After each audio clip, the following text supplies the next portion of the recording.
이 시간 은혜 받을 하나님의 말씀은 신약성경 요한복음 20장 19절로 23절 말씀까지 보겠습니다. 받들어 봉독을 하겠습니다. 이날과 저녁 후 안식 저녁 때에 제자들이 유대인들을 두려워하여 모인 곳에 문을 닫았더니 예수께서 오사 가운데 서서 이르시되 너희에게 평강이 있을지어다. 이 말씀을 하시고 손과 옆구리를 보이시니 제자들이 주를 보고 기뻐하더라. 예수께서 또 이르시되 너희에게 평강이 있을지어다. 아버지께서 나를 보내신 것 같이 나도 너희를 보내노라. 이 말씀을 하시고 그들을 향하사 숨을 내쉬며 이르시되 성령을 받으라. 너희가 누구의 죄든지 사하면 사여질 것이요 누구의 죄든지 그대로 두면 그대로 있으리라 하시니라. 아멘. 말씀을 23절까지 받들어 봉독을 했습니다. 오늘 이 시간 주어진 본문 말씀 가지고 부활하신 주님을 만난 성도 이런 제목의 말씀으로 같이 은혜를 나누려고 합니다. 오늘은 예수님께서 우리의 죄를 대신 지시고 십자가에 죽으셨다가 사흘 만에 다시 살아나신 부활절을 우리가 맞이하고 있습니다. 우리가 매년 해마다 부활절을 맞이합니다만은 그 부활의 의미와 그 부활의 기쁨과 감사와 감격이 얼마나 우리 속에 다시금 새롭게 솟아나는지 우리 자신을 돌아볼 수 있도록 해야 될 것입니다. 그저 의미 없이 매년 하는 행사인 그런 부활절이 아니라 새록새록 우리의 마음 속에 우리의 심령 속에 부활의 기쁨과 부활의 감사와 부활의 감격이 새롭게 솟아나는 그런 부활절이 되어야 된다는 것입니다. 지금까지 오랜 인류의 역사 속에서 어느 누구도 죽음을 극복하거나 죽음을 이긴 사람은 하나도 없습니다. 모두가 다 어느 정도 세상을 살다가 죽어서 그 무덤을 남기는 것이 모든 사람들의 모습입니다. 그러나 예수님은 죽음의 권세를 이기시고 부활하심으로 죽음을 이기신 유일한 분이십니다. 그렇기 때문에 세상의 다른 종교들은 그들의 창시자의 무덤이 있는 것을 자랑하지만 기독교는 예수님의 무덤이 없음을 자랑합니다. 왜냐하면 예수님은 죽음으로 끝나는 것이 아니라 죽음을 이기시고 부활을 하셨기 때문에 그렇습니다. 오늘 이 시간 우리가 부활절을 지키는데 그러면 예수님의 부활의 증거는 무엇인가? 뭘 통해서 예수님의 부활이 사실이라고 우리가 확실하게 말할 수 있는가 하는 것을 말씀드리고요. 그리고 이제 부활을 확신한 믿음의 성도는 어떤 자세로 살아야 될 것인가 하는 말씀을 같이 들으려고 합니다. 우선 부활의 증거는 무엇인가 하는 것인데요. 우선 성경이 예수님의 부활을 증언합니다 라고 할 수가 있습니다. 예수님은요 성경대로 죽으셨다가 성경대로 부활하셨습니다. 이 말은 성경이 부활을 증거하고 있다 이렇게 말할 수가 있는데요. 고린도전서 15장 4절에 보니까 장사 지낸 바 되셨다가 성경대로 사흘 만에 다시 살아나사 이렇게 말씀하고 있어요. 그러니까 예수님의 부활이라는 것이 그냥 뜬금없이 이루어진 사건이 아니라 성경대로 예언되고 성경에 예언된 대로 이루어지고 그리고 성경대로 부활을 하셨다고 하는 사실을 강조하고 있습니다. 누가복음 24장에 보면 거기 부활하신 예수님께서 엠마오로 내려가던 두 제자를 만나서 하나님의 말씀을 풀어서 설명하는 내용이 나옵니다. 그 말씀 가운데 특별히 부활에 관한 예언의 말씀을 풀어서 설명을 해주는 내용이 나와요. 누가복음 24장 27절에 보니까 이에 모세와 모든 선지자의 글로 시작하여 모든 성경에 쓴 바 자기에 관한 것을 자세히 설명하시니라 이렇게 되어 있습니다. 자, 여기 모든 성경이라는 것은 구약 성경 전체를 말합니다.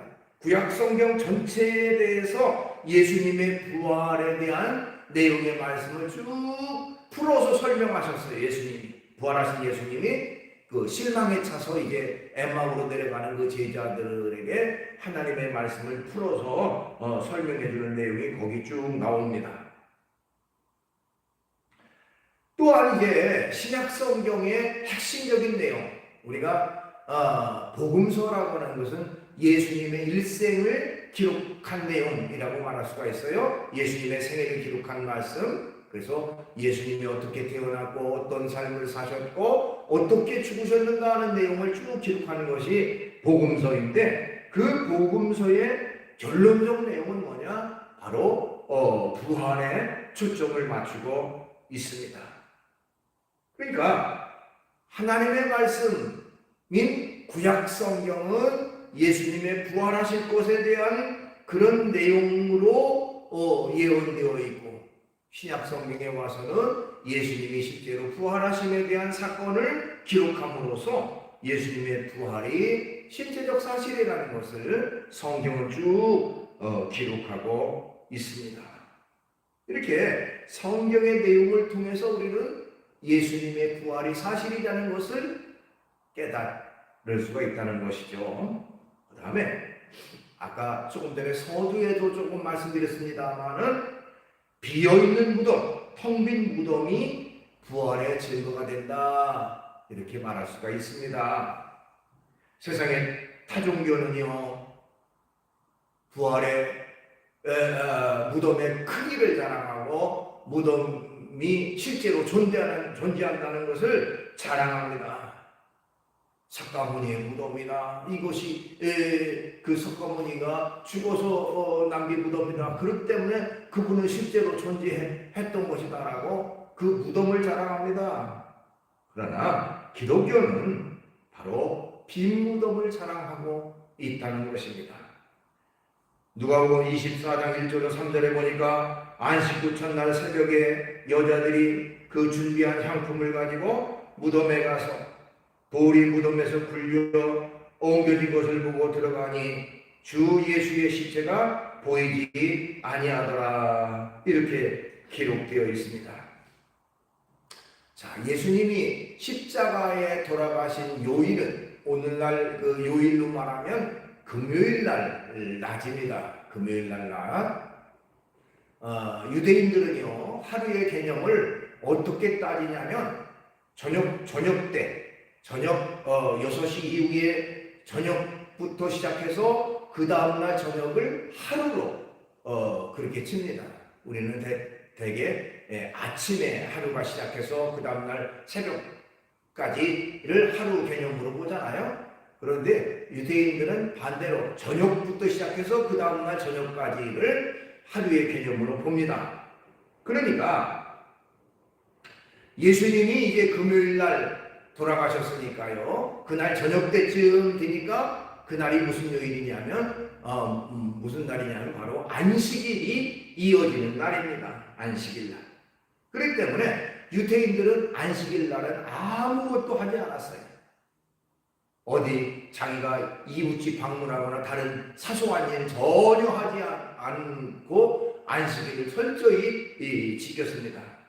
그러니까 날개, 자, 예수님께서 십자가에 돌아가셨는데도 불구하고 그 주님을 따르는 사람들은 안식일날 무덤에 찾아갈 수가 없었어요. 그래서 성경에 보면 안식 후 첫날 그랬지요. 자, 안식 후 첫날이라는 것은 오늘날로 말하면 주일날입니다. 그러니까 안식일날은 이제 토요일날, 그러니까 목요일날 저녁부터 시작해서 그 다음날까지 안식일날, 그 토요일날이 바로 안식일날이고요. 안식 후 첫날, 오늘날로 말하면 주일날 새벽이 돼서야 예수님을 따르던 여인들이 예수님의 시체를 든 그 무덤으로 갈 수가 있었습니다. 그들은 우선 예수님의 시신에 일반적으로 사람들은 그를 추모하면서 향유를 붓고 향유를 바르는 그런 일을 했다고 그래요. 그 일을 위해서 무덤에 갔지만 그들이 큰 걱정이 하나 생겼습니다. 일반적으로 그 당시에 어떤 그 장례 습관으로 보면 큰 동굴 안에다가 시신을 모시고 그 동굴 입구는 엄청나게 큰 돌로 입구를 꽉 막아놓는 그런 풍습이 있었는데, 우리가 무덤에 가긴 가지만 어떻게 그 큰 돌을 옮길 수가 있겠는가 걱정하면서 갔다는 것이죠. 그런데 놀랍게도 그 돌이 이미 옮겨져 있는 사실을 발견하게 됐고요. 그리고 놀라움에 떠는 그들을 향해서 천사가 나타나서 예수님이 부활하셨다고 하는 사실을 증언하고 있습니다. 누가복음 24장 1절 6절까지 보니까요, 안식구 첫날 새벽에 여자들이 그 준비한 향품을 가지고 무덤에 가서 돌이 무덤에서 굴려 옮겨진 것을 보고 들어가니 주 예수의 시체가 보이지 아니하더라. 이로 인하여 근심할 때에 문득 찬란한 옷을 입은 두 사람이 곁에 섰는지라. 여자들이 두려워 얼굴을 땅에 대니 두 사람이 이르되 어찌하여 살아있는 자를 죽은 자 가운데서 찾느냐? 여기 계시지 않고 살아나셨느니라. 이렇게 말했습니다. 자, 우리가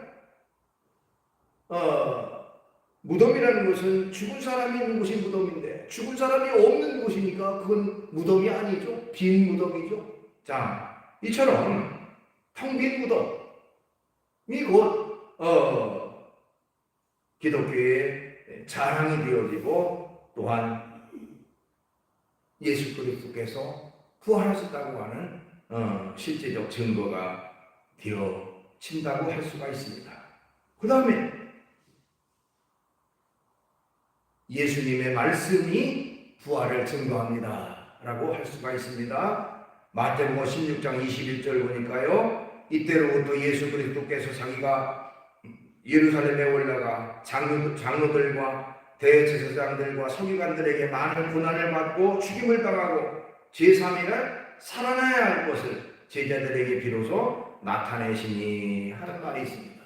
예수님은 직접 자신의 입으로 자신이 결국 죽임을 당할 것이다. 그러나 제3일에 살아날 것이라고 하는 말씀을 직접 말씀하셨습니다. 예수님께서 십자가를 지고 돌아가신 뒤에 3일 만에 살아나셨는데요.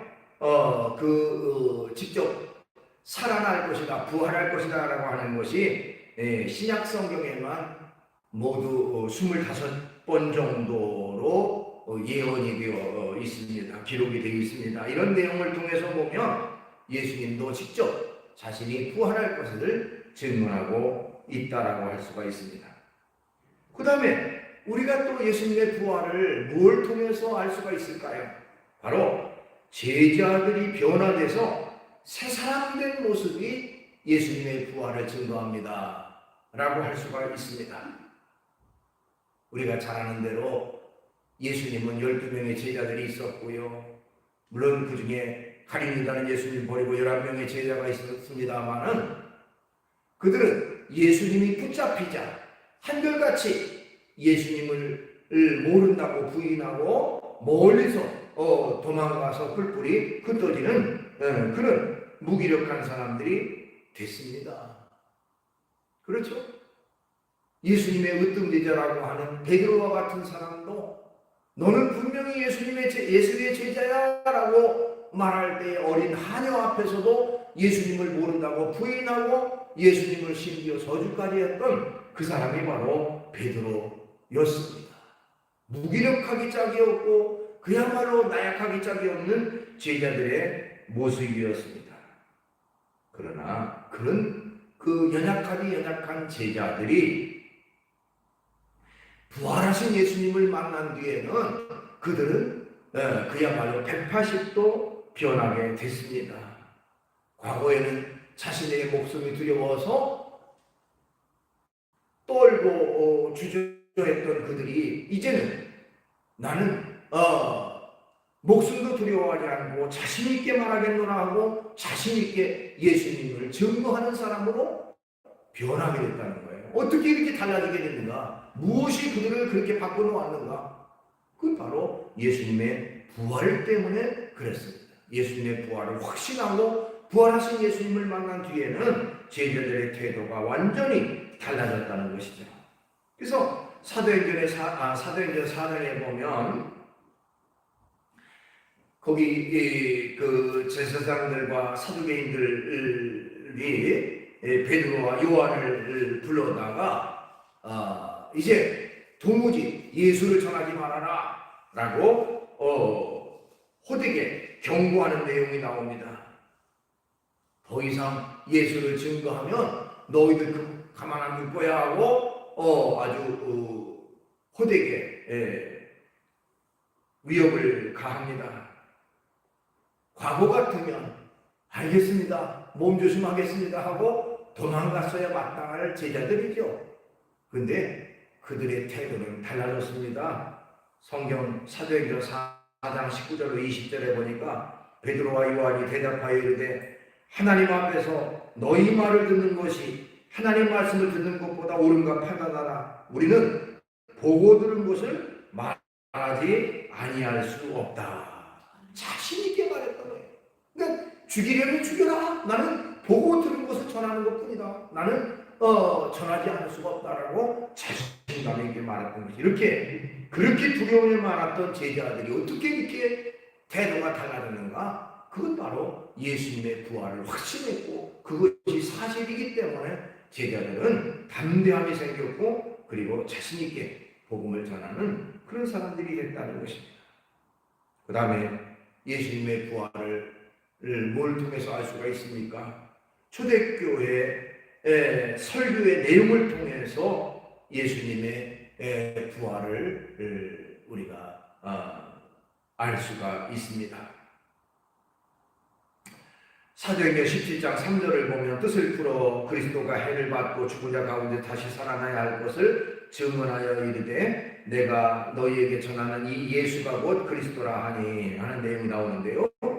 우리가 사도행전을 쭉 읽어보면 사도행전은 예수님의 제자 즉 사도들의 행적이에요. 사도들이 어떤 삶을 살았는지 하는 내용이 나오는데 거기에는 여러 편의 그 설교, 사도들이 했던 설교의 내용이 쭉 나와요. 근데 그 사도들의 설교의 중심 주제는 뭐냐면 예수 그리스도의 십자가 사건과 예수 그리스도의 부활 사건 이 두 가지였습니다. 그러니까 초대교회의 제자들의 설교의 핵심적인 내용은 바로 부활에 초점을 맞췄다는 것이죠. 그래서 그 내용을 통해서 토대로 하면 부활이 사실이 아니고 허구고 거짓이었다면 제자들이 그 부활을 설교의 제목으로 삼을 수도 없고 그건 누구나 다 거짓이라는 것을 다른 사람이 말했다면 그건 거짓말하는 사람들로밖에 보이지 않을 겁니다. 그러나 제자들은 예수님의 부활이 사실이기에 그들의 설교의 핵심 주제가 바로 부활이었고 부활을 자신 있게 증거하는 그런 사람들이 됐습니다. 그 다음에 또 예수님의 부활이 사실이라는 것을 어떻게 알 수가 있느냐? 세상의 역사도 예수님의 부활을 증거한다 이렇게 말할 수가 있는데요. 그게 무슨 얘기냐면 인류 역사상 가장 방대한 책 중에 하나가 바로 대형 백과사전이라는 것이 있습니다. 이 대형 백과사전에 예수 그리스도를 검색하면 예수 그리스도에 대해서 기록해 놓은 그 기록물이 있는데요. 세상에 어떤 그 인물에 대한 기록보다도 훨씬 더 방대하게 기록되어 있는데 무려 400여 페이지의 대해서 400여 페이지면 일반적으로 책 한 권 정도 되는 분량을 예수 그리스도가 어떤 분인지에 대한 쭉 내용을 설명하고 있다는 것입니다. 그래서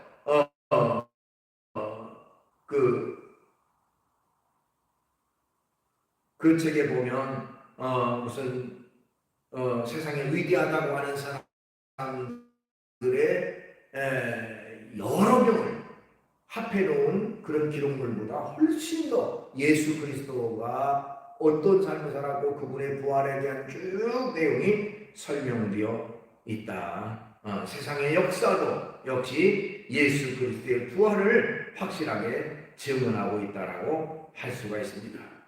또한 뿐만 아니라 오늘날 우리가 주일날을 안식일로 정해서 주일날을 예배드리고 있잖아요. 주일날. 그 주일날 예배드리는 것도 부활의 확실한 증거라고 말할 수가 있습니다. 즉 구약 성경에는 안식일을 기억하여 거룩히 지키라고 했어요. 안식일은 아까도 얘기했지만 목요일날 밤부터 시작해서 그 다음날 저녁까지가 토요일날이고 그것이 안식일이었죠. 그런데 오늘날 토요일날 예배드리지 않고 우리는 주일날 예배드립니다. 그것은 바로 실질적인 안식일이 바로 주일이기 때문에 예수님이 부활하심으로 말미암아 우리에게 산 소망의 은혜를 축복을 주셨기 까닭에 예수님이 부활하신 날, 즉 주일날을 예배를 하나님 앞에 드린다고 하는 것이죠. 그렇기 때문에 주일날 드리는 예배, 이것이 곧 예수님의 부활을 증거한다라고 할 수가 있습니다. 그렇다면 부활을 확신하고 부활을 깨달은 우리는 어떤 삶을 살아야 할까 하는 것입니다. 우선 믿음으로 살아야 합니다 하는 것입니다. 믿음으로. 자, 오늘 본문 19절로 21절 보니까 이날 곧 안식 후 첫날 주일 저녁에 제자들이 유대인들을 두려워하여 모인 곳에 문을 닫았더니 예수께서 오사 가운데 서서 이르시되 너희에게 평강이 있을지어다. 이 말씀을 하시고 손과 옆구리를 보이시니 제자들이 주를 보고 기뻐하더라. 예수께서 또 이르시되 너희에게 평강이 있을지어다. 아버지께서 나를 보내신 것 같이 나도 너희를 보내노라 하는 내용이 나옵니다. 자, 예수님의 제자들은요, 아까도 말씀드렸지만 예수님이 십자가에 달려 돌아가신 이후에 그들은 그야말로 두려움이 생겼습니다. 그래서 자신들도 잡혀서 죽을까 두려워서 한 곳에 모여서 거기 문을 닫았다. 단순히 문을 닫은 게 아니라 문을 꽁꽁 걸어 잠근 그런 상태에 있었습니다. 자, 그런 상황 속에서 예수님께서 그들에게 찾아오셨고요. 그들에게 말씀하기를 너희에게 평강이 있을지어다 하는 말씀을 그들에게 하셨습니다. 너희에게 평강이 있을지어다. 자, 그런데요, 사람의 평강이라는 건 누구나 다 평강을 원합니다만은 사람의 평강은 반대로 두려움이 없는 것이 평강입니다. 두려움이 있으면 평강이 있을 수가 없어요. 그렇죠? 잠시 후에 무슨 일이 있을 것 같은 그런 두려운 마음에 사로잡혀 있으면 그 마음이 편안한 상태로 있을 수가 없다고 할 수가 있죠.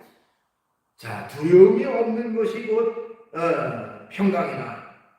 그러면 두려움은 왜 생기느냐? 두려움은 그건 바로 믿음이 없기 때문에 그렇습니다. 믿음이 있으면 두려움도 없고 두려움이 없으면 평강이 임하게 되는 거예요. 근데 두려움이 생긴다고 하는 것은 곧 믿음이 없기 때문에 그렇다.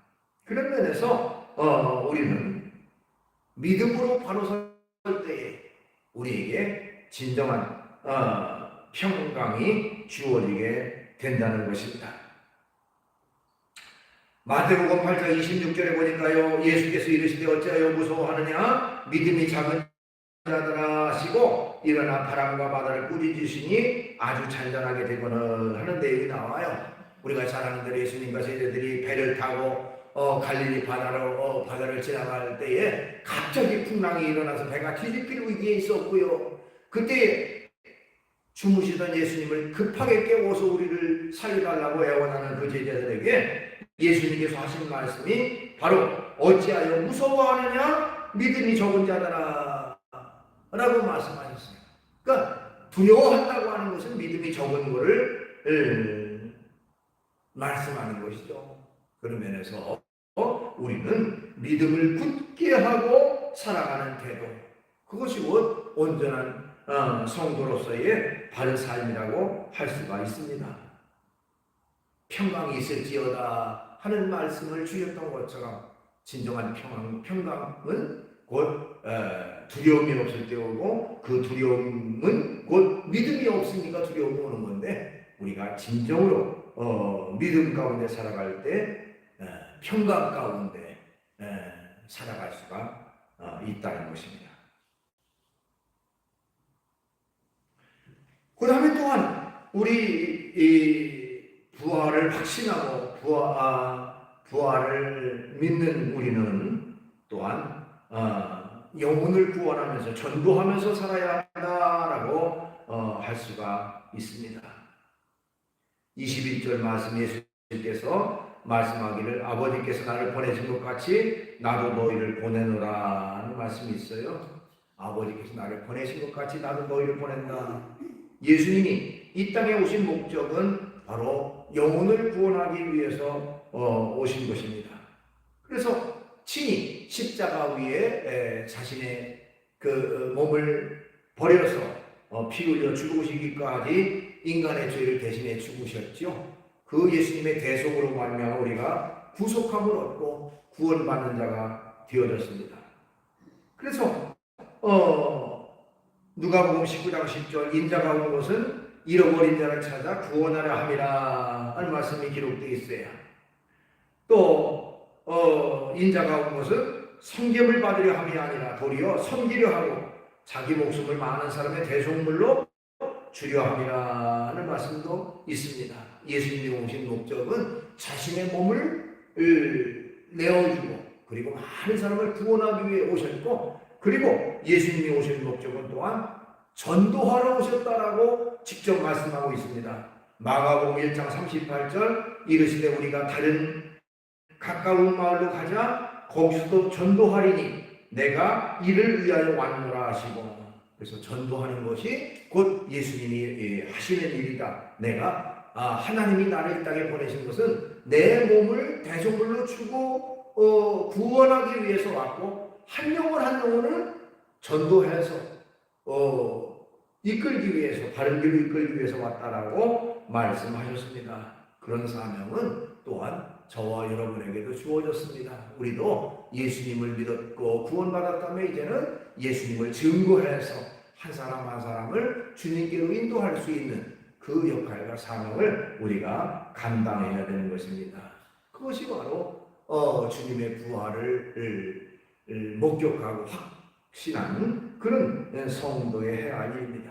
그 다음에 부활을 확신한 우리 믿음의 성도는 성령으로 살아야 합니다 하는 것입니다. 오늘 본문 말씀 22절 성령을 받아라 예수님이 말씀하셨습니다. 성령은 곧 하나님의 영입니다. 인간의 힘과 인간의 의지 가지고는 할 수 있는 일보다 할 수 없는 것이 더 많습니다.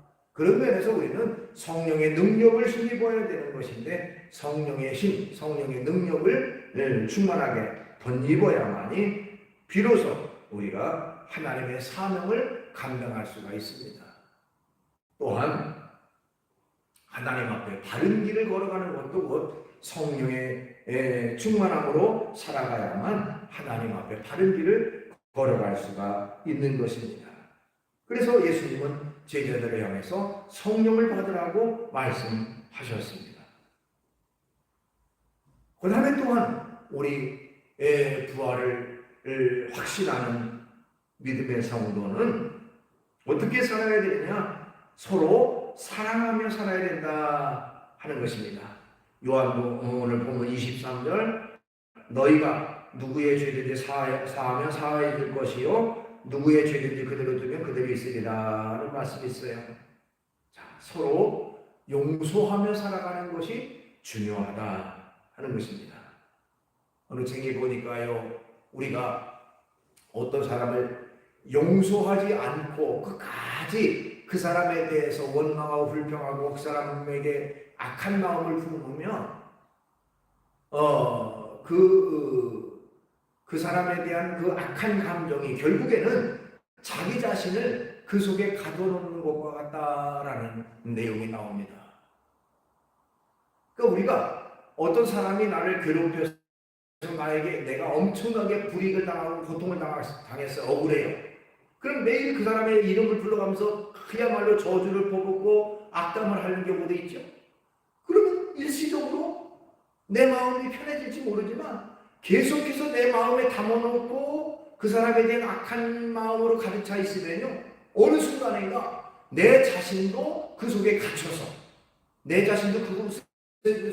갇혀서 결국 고통받고 괴로움당하는 것은 나 자신이라는 것을 깨닫게 된다는 거예요.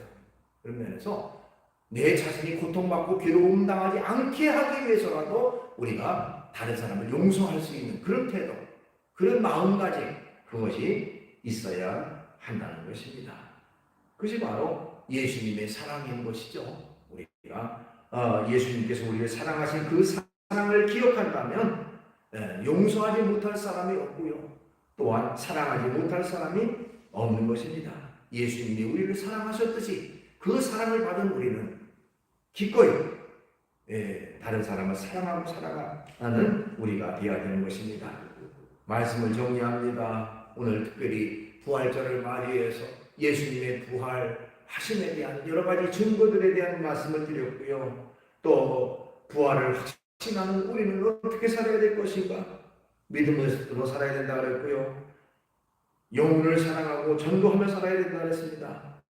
성령 충만하며 살아야 될 뿐만 아니라 이웃을 사랑하며 살아야 된다라고 말씀드렸습니다. 우리가 부활절 그저 연례 행사로 끝나는 게 아니라 그 부활의 은혜가, 부활의 감격이 내 속에 가득 차서 언제나 부활의 기쁨을 가지고 살아가되 하나님 모시기 합당하고 온전한 믿음의 성도로서의 바른 삶을 살아가는 저와 여러분 되시기를 주의 이름으로 축원합니다. 기도하겠습니다. 걸어가신 주님을 찬양합니다. 오늘 예수님께서 십자가 위에 죽으셨다가 죽은 지 사흘 만에 부활하신 부활절을 저희들이 보내고 있습니다. 주님, 우리들의 마음속에도 예수님의 부활하심에 대한 확신으로 가득 차게 하시고, 그리고 부활을 확신한 우리가 어떻게 어떤 삶을 살아야 될까 하는 것을 생각하면서 부활한 성도답게 바른 삶을 살아가는 저희가 될 수 있도록 인도해 주시옵소서. 예수님의 이름으로 기도하옵나이다.